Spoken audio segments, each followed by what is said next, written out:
Each car that I get has a story to it. There's something behind it more than just buying the car just for what it is. There's always some sort of story that leads up to it.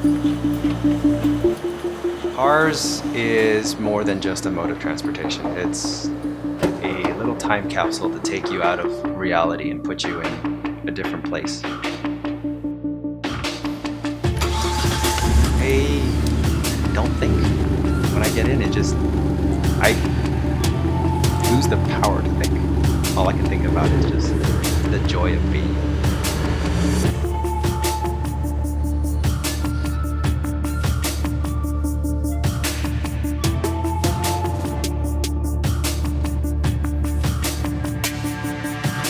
My name is Lerry Liu, and I drive an R32 Skyline GTR.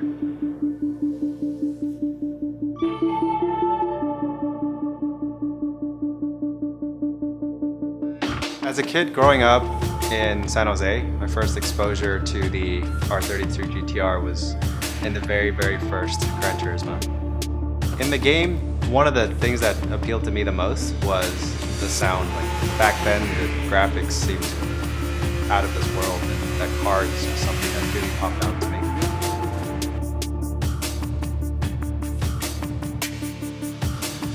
So one of the things that really captured my attention was just the sound of the RV. And I have to admit, one of my initial favorites was the R34.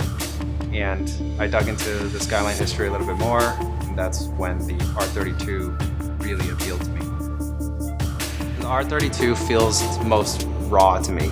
It has the most extensive motorsports history in Group A racing, where it earned the term Godzilla. So it dominated in that series and eventually even got banned. The R32 just feels very... it's out to kill you.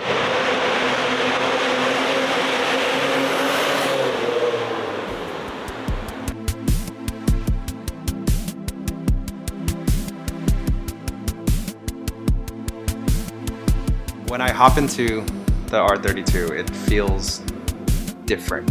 Every time you turn on the car, you put it in gear, you know you're going to be in for a ride. You feel very free from everything around you. You forget about everything. All you focus on is just driving. The car itself is pretty analog.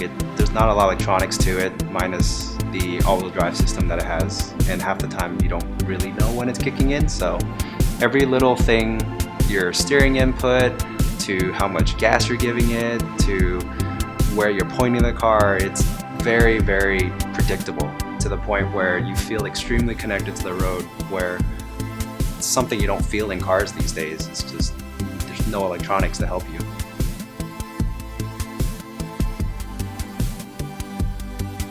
The type of Skyline that I want was, I didn't want the car to go to waste and sitting in storage and basically never drive it. So I wanted the best of both worlds. I wanted something that I could drive on the street, maybe do a few canyons here and there, but at the same time I wanted to really perform on the track. So that's kind of my inspiration on how I put the car together, just to be able to do the best of both worlds.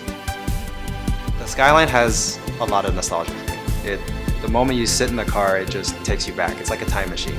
It brings you back to the 90s. And for me, it takes me back to my childhood.